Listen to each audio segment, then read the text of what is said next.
জেআরবিটির প্রিপারেশনের শুরুর এই যে সিরিজটা শুরু করলাম আমরা অ্যাকচুয়ালি, যাতে জেআরবিটির প্রিপারেশনটা পারফেক্ট হয়, সেটাতে আমরা প্রথমে কভার করে দিচ্ছি যেই জিনিসগুলো তোমাদের কনফিউশন হয় জেনারেলি অথবা কনফিউশন হচ্ছে, সেই জিনিসগুলো ধীরে ধীরে কভার করে আমি আগে বাড়ছি।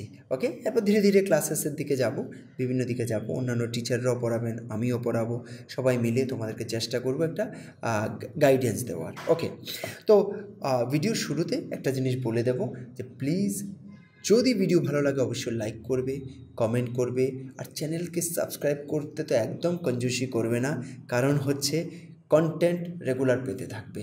আমাদের ফেসবুক পেজ আছে, সেখানেও সাবস্ক্রাইব করে রেখে দেবে।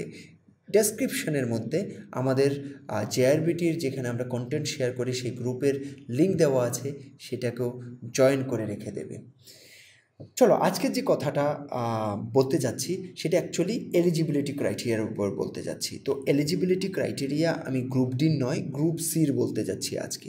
অ্যাকচুয়ালি অনেকেই প্রশ্ন করছে যে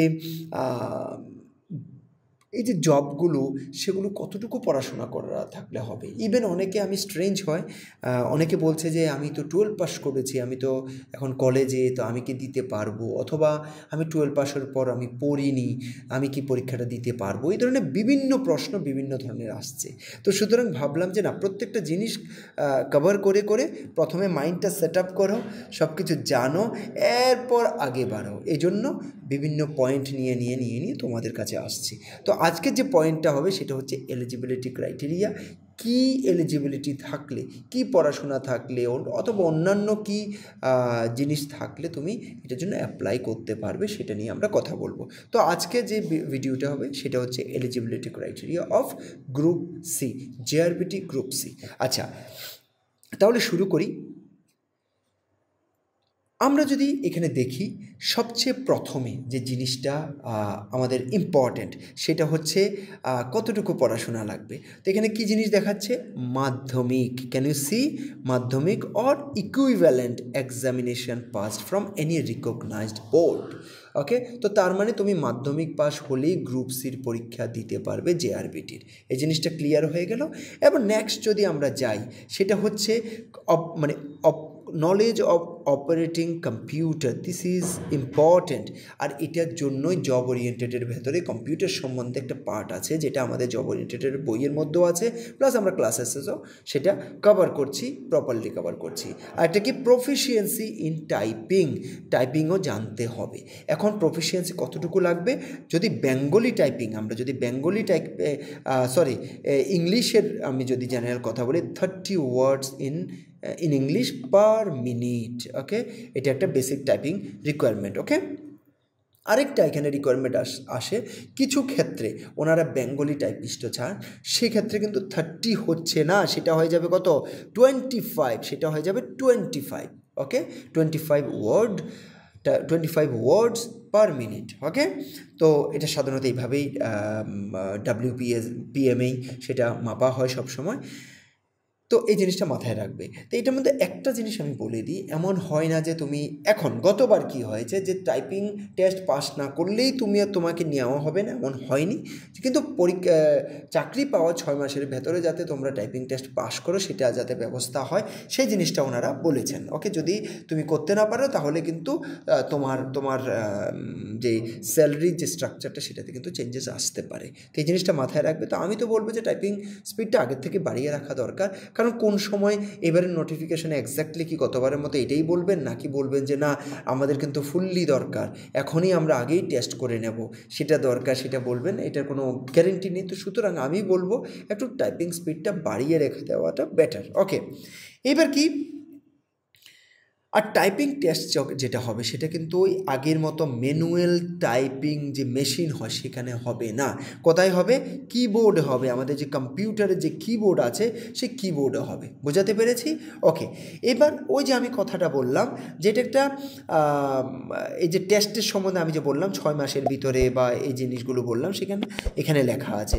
প্লাস এটা না থাকলেও subject to fulfilment of other criteria selection process all categories of candidates will be recruited even if they do not initially qualify the type test on computer. তুমি টাইপ টেস্টে পাস না করলেও তোমাকে দিয়ে দেওয়া হবে পরে later on if they do not pass the type test in 6 months they will continue to be employed in the consolidated pay till such time they qualify and shall not be entitled to any annual increment. তাহলে তোমাদের loss আছে তোমরা যদি 6 মাসের ভেতরে pass করতে না পারো। তো আমি বলবো যে আগের থেকে রেডি থাকাটাই বেটার হবে। ওকে, তো আমরা যদি নেক্সট পয়েন্টে যাই, কি বলছে, এক্সামশন। ফিজিক্যালি যারা হ্যান্ডিক্যাপটা যা আছেন ওনাদের কাছে যদি এমন কোনো সার্টিফিকেট থাকে যেটাতে এরকম বলা আছে যে যেটা মানে টাইপিং ওনার জন্য করাটা টাফ হয়ে যাবে, তো সেই ক্ষেত্রে কিন্তু তোমাদের জন্য সেটা মাফ করা হবে। তো এটা কিসের ক্ষেত্রে? উপরে যা পড়েছি সেটা হচ্ছে এলডিসির ক্ষেত্রে বিভিন্ন পদ আসতে পারে। এখন এবার কি পদ আসবে এটা বলা বহুত মুশকিল, কিন্তু এগ্রিকালচার রিলেটেড পদ আসার চান্স আছে, এলডিসির পদ আসার অনেক চান্স আছে। পাম্পের কি হবে, একটু নয় পাম্পেরও চান্স আছে। ওকে, তো সব ধরনেরই প্রায় চান্স আছে। এবার ব্যাপার হচ্ছে কি এক দুটো এডিশনাল হবে কি হবে না, কি ব্যাপার হতে যাচ্ছে সেই জিনিসটা দেখার বিষয়। ওকে, আচ্ছা, এরপরে কি অ্যাগ্রি অ্যাসিস্ট্যান্টের ক্ষেত্রে তোমরা জানো 2 ধরনের আছে, ওনারা গতবারও 2 ধরনের দিয়েছেন। একটা হচ্ছে অ্যাকসেপ্ট TAFS গ্রেড 3, ওকে, আরেকটা কি TAFS গ্রেড 3 এই ধরনের। আচ্ছা, দুটোর ক্ষেত্রে কি বলছে যে সেটা এইটা হোক দুটোর ক্ষেত্রে একটা জিনিস কমন, সেটা কি Madhyamik or equivalent examination passed from any recognized. তো এটার ক্ষেত্রে কিন্তু তোমার টাইপিং টেস্ট বেস্টের চক্কর আসছে না। ওকে, এবার আমি যদি পাম্প অপারেটরের ক্ষেত্রে আসি, পাম্প অপারেটরের ক্ষেত্রে কিন্তু মাধ্যমিক পাস বা ইকুইভ্যালেন্ট সেটা তো থাকবেই, কিন্তু সঙ্গে তোমার একটা ন্যাশনাল ট্রেড সার্টিফিকেট লাগবে। ওকে, ন্যাশনাল ট্রেড সার্টিফিকেট লাগবে। সেগুলো কি স্ট্রিমে হলে হবে? তোমার ওয়েল্ডার হও গ্যাস অথবা ইলেকট্রিকের, okay, plumber, turner, fitter, mechanic diesel, pump operator cum mechanic. Pump operator থাকলে তো ভালো কথা, আর সেটা না থাকলেও অন্যান্যগুলোর ক্ষেত্রেও কিন্তু তোমাকে চান্স দেওয়া হচ্ছে। বুঝাতে পেরেছি?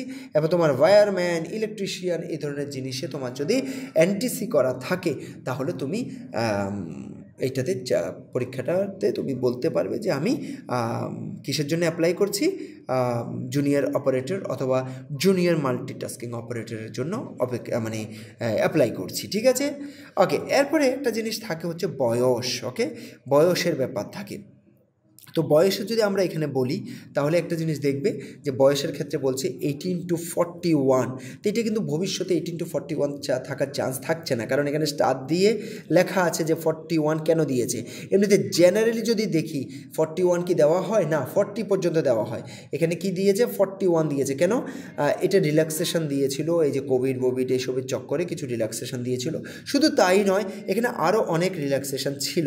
তো কি রিল্যাক্সেশন ছিল আমি যদি উপরে যাই তাহলে কিছু ক্ষেত্রে আমাদের যে অ্যাডহক টিচার্সরা 10,323 সেটার জন্য একটা রিল্যাক্সেশন ছিল, এইজের কোনো লিমিটেশন ছিল না। অনেক আবার ইভেন ওয়ান টাইম রিল্যাক্সেশন দেওয়া হয়েছিল ডিপার্টমেন্ট অফ এগ্রিকালচারের কিছু পরীক্ষার জন্য, ওটা যে ক্যান্সেল হয়েছিল সেটার জন্য কিছু ওয়ান টাইম রিল্যাক্সেশন দেওয়া হয়েছে। এবারও কোনো পরীক্ষার জন্য রিল্যাক্সেশন থাকতেই পারে যেগুলো এডিশনাল রয়ে গেছে বা এর আগে এর পরে কোনো ঘটনা হয়েছে সেগুলো রিলেটেড কোনো রিল্যাক্সেশন থাকতে পারে। এক্স সার্ভিসম্যানের তো আচ্ছা ঠিক আছে, সেটা অ্যাজ পার দ্য রুল যেটা থাকে সেটাই থাকবে।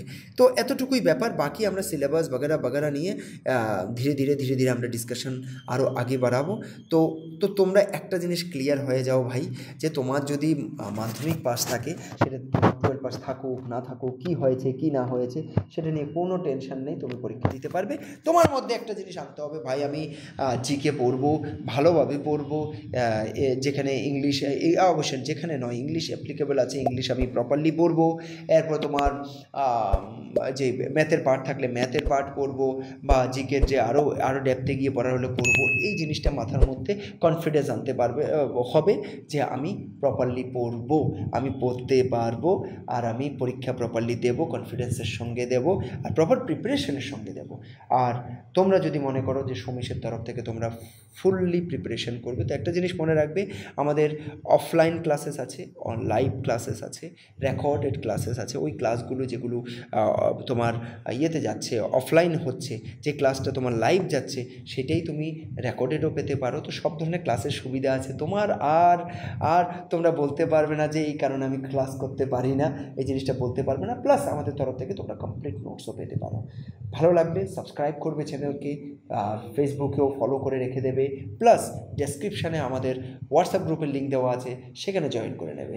আশা করি তোমাদেরকে একটা ভালো সাপোর্ট আমরা করতে পারবো তোমাদের প্রিপারেশনের জন্য। Thank you very much.